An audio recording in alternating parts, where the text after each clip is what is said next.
getirsin sana açılan gülüm. Gözlerine düşüp toy tutyan bugün, bahtlı olsun her gecelerim, her günüm.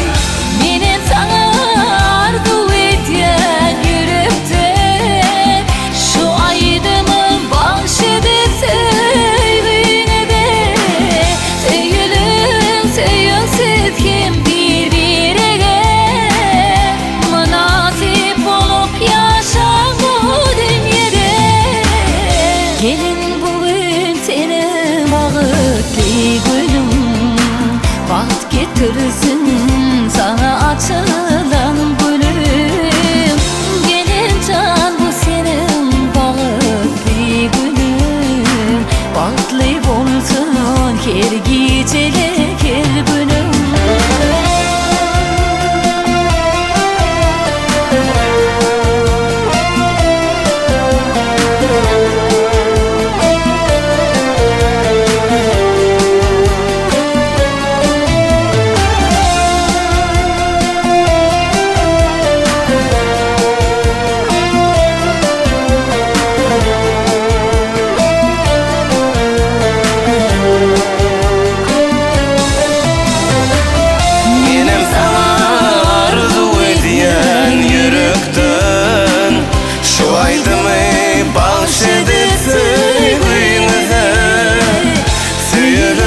Sevimsiz hem birbirine münasip olup yaşar bu dünyada.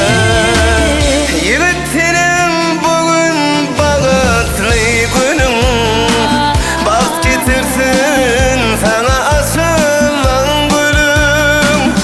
Gelin can bu senin bağıtlı günüm, bahtlı olsun her gecelik her günüm.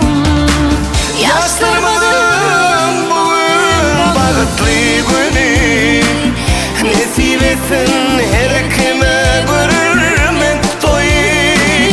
Sevdim hem sevimsiz yıllar boyu, mehribanlar kutlayacak toy.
Yigit sana baxt getirsin